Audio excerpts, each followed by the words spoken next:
Oh, it absolutely is Fantasy Author's Handbook, and I definitely am Phil in the downtown office today. Let's talk about fantasy subgenres. I know this is a favorite of a lot of people. The ever-changing world of fantasy subgenres, with the addition of tropes, which is a word that I have difficulty with, another video about that most people nowadays probably won't like, but what the hell. But today let's just talk about fantasy subgenres. And my continuing belief that there are only, wait for it, hot take. Is it a hot take? I don't care. There are only three of them. Okay? This is mostly coming from, and authors, when you have an opportunity to hold up your book, what do? You hold up your book. The Guide to Writing Fantasy and Science Fiction, 2010 and still in print, so how about that? And it begins with a chapter, or very close to the beginning of, what even are these genres? What is fantasy, right? And for me, I think fantasy boils down to really one sentence. It can be said very quickly. Fantasy is any story in which the impossible is made possible by magic. Yeah?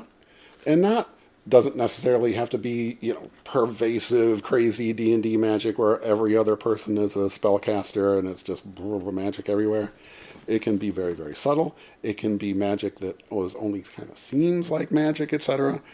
But the impossible is made possible by something that is just conjured up by some sort of magical or supernatural force. Right? I think that that's a good blanket description of fantasy in general. Certainly, as opposed to science fiction, which for me is, and there'll be a separate video of subgenres of science fiction. Science fiction is a story in which the impossible is made possible by some sort of invented science or technology. Right? I think, again, let's narrow these down to just the most basic, and within that most basic framework, you can do anything. It is an infinite variety of stories, right? But what are the three, according to me, genres of, or subgenres of fantasy? I think there's three. The first one is epic fantasy. You'll recognize it. Ever heard of this one? Yeah, right. The Lord of the Rings. I found this groovy UK omnibus edition, whatever, for pretty cheap. It's pretty cool, right? But look at the size of that bad boy, And it was never meant to be 3 books or a trilogy. It was put out that way because it's hard and expensive to make a book this thick, which is like what? There's an index that gets into page 1177. So there's a lot, obviously, Lord of the Rings. Like, you're like, what? What is that book? Oh, I don't know. Phil's, really captured some obscure classic or would-be classic. Lord of the Rings, right? Epic fantasy. What does that mean exactly? Is it just that it's long? It's not, right? To me, these 3 subgenres are based on that very most important thing about writing any fiction, which is motivation, motivation, motivation. Why are your characters even there? What is this book supposed to be about, right? What is your motivation as an author? But more importantly, what are the motivations of the characters? What do the characters need to do? What are they trying to do? And that makes the story. And then, of course, they come in conflict with other characters, etc., who also have clear motivations. They need something, right? And for me, the subgenres break down into that. In epic fantasy, the motivation of your heroes is to save the world. Yeah? We are going to get together and save the world. Gotcha? Okay. Epic fantasy. We are going to save the world. You can do that in 1170 pages, or you can do that in 200. It doesn't matter. It still makes it epic fantasy. It doesn't mean you have to spend your life creating languages for everybody and all that world building stuff that, again, we'll talk about later. We talked about in the Chekhov's gun video. But epic fantasy, I want to save the world. Number 2 of 3. High fantasy. What did we say about holding up our books? if you're an author. You might have a little bit of trouble. Oh, look at all the fancy glare going on. That's crazy. I wrote one of these. The Forgotten Realms, with a very, very few exceptions, were high fantasy. What is high fantasy? Again, it's about character motivation. This is part 5 of a 6-book series, and this was always from the get-go was devised as one big giant story, split into 6 volumes, and then assigned to 6 different authors. So this could be, it was published at some point in omnibus editions of the first 3 and the second 3. This will kind of break anyone's ability to kind of publish it in one book. It might be possible. They're probably not going to do it. Whatever.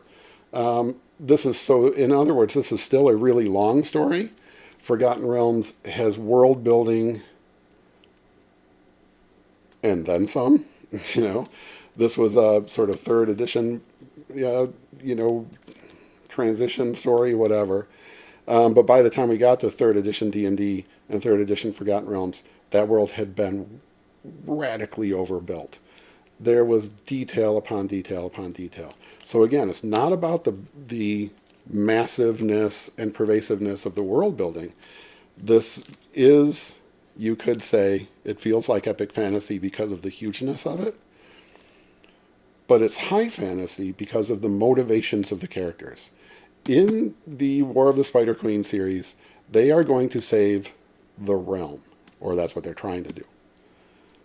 So again, first high fantasy or epic fantasy motivation is, I want to save the world.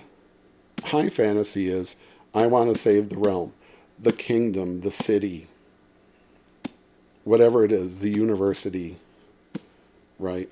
There is a smaller set of people, a smaller geographical area that I'm concerned with. In the rest of the world, just like this, in the rest of the Forgotten Realms did not even know that this was happening. This was started in the Underdark, in the caves underneath the world, and, people, humans, whatever, elves and dwarfs, living in the city of Waterdeep had no idea that any of this went down, right? They did not save the world. They were trying to save even just Menzoberranzan. They were just trying to save the realm. High fantasy. I want to save the realm. And then, so what's number 3? Does that seem like everything? Not really. Sword and sorcery.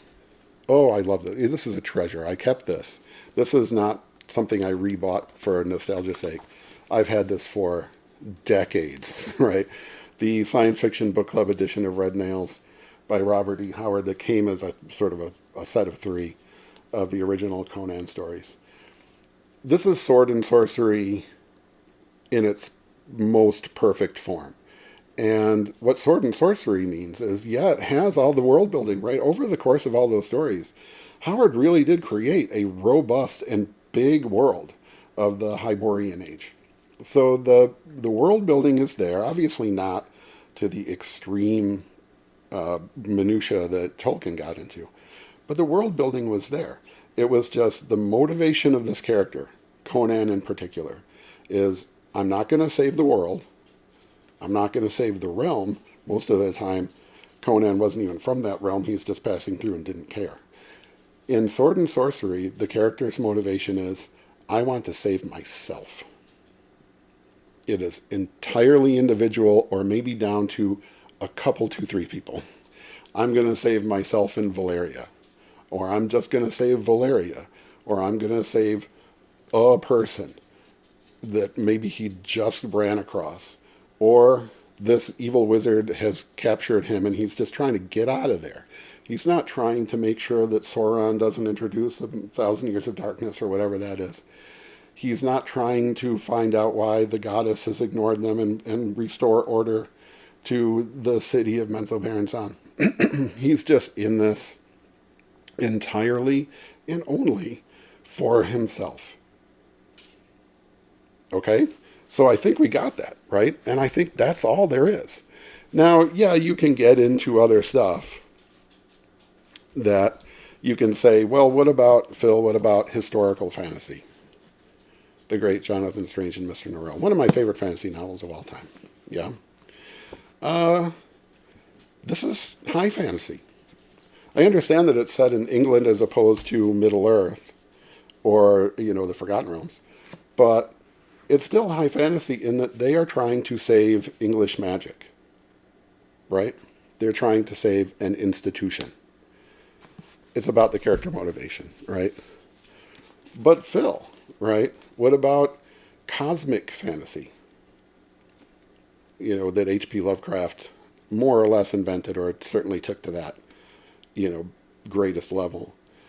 Yeah, I mean, individual stories, the Lovecraft stories are very, very individual, even the mythos stories. Some of them are, I'm going to change the world. Some of them are, I'm going to save the city. Some of them are, I'm going to save myself. Many of them, the protagonist fails to do that. So for Lovecraft, I think you have to take each individual story separately. And you can say, yeah, they share, or many of them, not all of them do, but many of them share this idea that the terrible, magical, evil things are out there in the universe. And anytime they brush up against us, horrible, terrible things happen. Gotcha. Cosmic fantasy, cosmic horror. Sure, right? I guess. But in each individual story could still be that are fantasy stories and not overtly horror stories. Can be slotted into epic fantasy, I'm going to save the world. High fantasy, I'm going to save the realm. Sword and sorcery, I'm going to save myself. Right? Oh, but Phil, what about contemporary fantasy? Where it's set in the here and now. Oh, that's terrible. It got a little bit bent up. Love this book. If you haven't read this, go out into the world and find this, The Stolen Child by Keith Donahue. This is set just sort of in the real world, and then these magical creatures, sort of fairy creatures, are added into that, and an amazing story unfolds. So, but Phil, what about that, right? Is that a subgenre? Contemporary fantasy? Yeah, I guess, right, if you want to. But in this book, is this sword and sorcery when there's no swords in the whole thing? No sword fights at all happen. It's not in any way sort of a D&D adventure or something that you could really turn into a D&D adventure. This would be a tough one, right, to do that. But is it sword and sorcery? I don't know. Is it high fantasy? Because in a way, are they trying to save just this strange community of these sort of fey creatures? Maybe, right? But in a way, does the setting even matter? Does it have to? Again, we looked at the sort of extremes of world building in the Forgotten Realms and Middle Earth, and then the kind of like, I'm making it up as I go along, world building of Robert E. Howard's Hyborian Age or H.P. Lovecraft's just, whole mythos. Is this, I would say that this is high fantasy. And the lines can be a little bit tough to spot, which is good, right? You do not always have to lock into something and say, oh, I can't go in this direction because then it would stop being high fantasy and start being epic fantasy. If it starts being that way, follow that, right? Do something as novel, as unusual, as beautifully written as Stolen Child, and I won't care what the subgenre is. Oh, but Phil, you're so old. You're so old. And that book that you wrote about writing fantasy and science fiction is, 13 years old now. Like, well, yeah, I mean, there's a lot of that, actually, that I would revise now. So what's happening? Am I missing all the new subgenres that have been created since then? Like dark academia. No, right? I'm not. It's still the same. In fact, I think that dark academia, I put air quotes around stuff, it's dumb. I'm not trying to dismiss it. Dark academia is a trend, really, more than a subgenre. There have been some that were very successful, that were really good, that people sort of said, ooh, I want more of that. And then more was written, and then now probably too much is being written. advice that I've given over and over again. If you can see a trend out there, right? What's happening on the bestseller list now? This is, a little bit older already. And you think, well, I guess that's how I'm going to do it, right? I can only be successful by staying on the trend. I will definitely get a book sold if I have a, whatever this is, enemies to lovers, dark fantasy, romance, right? By the time you have identified that trend and said, this is what people want, then it's over. It's too late, right? And sitting down and saying, well, I'm going to write my Babel, yeah, or my Legends and Lattes, or whatever the trend is that you have spotted now. It's too late. By the time you're done, how long does it take you to write a book? I've written a book in 2 months and regretted every second of it. I've written books in more like 6 or 8 months, and that's way better. I have worked with authors who have been working on the same book for 10 years. I wouldn't necessarily, advise you to try that, right?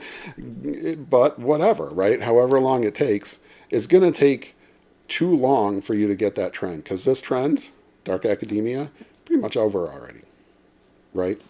So again, where do we put this? I don't know. I haven't actually read it yet. Is this high fantasy? Because we're trying to save a version of the realm? I don't know. But I know that this is the confidence of somebody who's been doing this for a really long time now.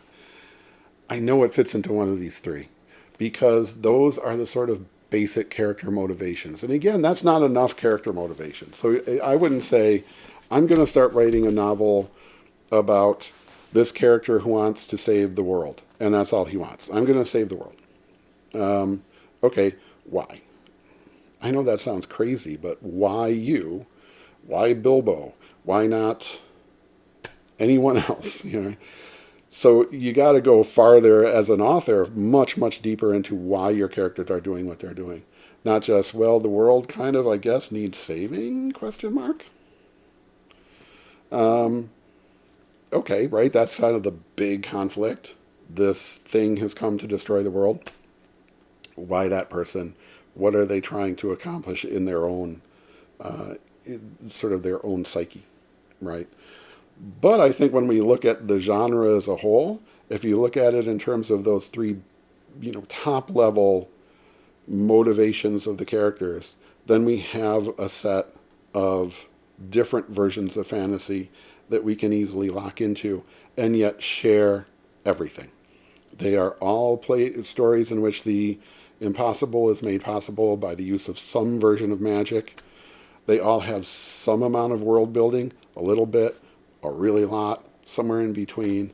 They all share fantasy. But what those characters are trying to do is a little bit different. So again, epic fantasy, I'm trying to save the world. High fantasy, I'm trying to save the realm, the kingdom, etc. And sword and sorcery, I'm trying to save myself. Yes? No? Am I crazy? Am I missing some big thing? Does fantasy romance deserve its own category? I don't know. Probably not. Is there a romantic plot in any of these? That doesn't mean that they aren't, in the meantime, trying to save the world, trying to save the realm, trying to save themselves. Disagree, agree, pile on, say that this is a hot take, tell me I'm too old and I don't understand what's going on. I'm not that old. Come on now. Comment is what I'm trying to say. You can do it. It's free. I'm not going to charge you for comments. I am going to, we're going to keep it positive here, but comment. Hit that like button because this is YouTube, and if you don't hit the like button, then YouTube comes and murders me. Don't send them to murder me. Why do you want them to murder me? Hit the like button. I'm not going to get murdered. Subscribe. That's 100% free. It's always going to be free. I just don't have the energy in me because of my advanced years to have a Patreon and all that stuff. So yeah, like, comment, subscribe, and I'll see you again. We're going to talk about science fiction, which actually gets a little bit more complicated, But maybe not really. Are there only two subgenres of science fiction? I don't know. Thanks, everybody. See you soon.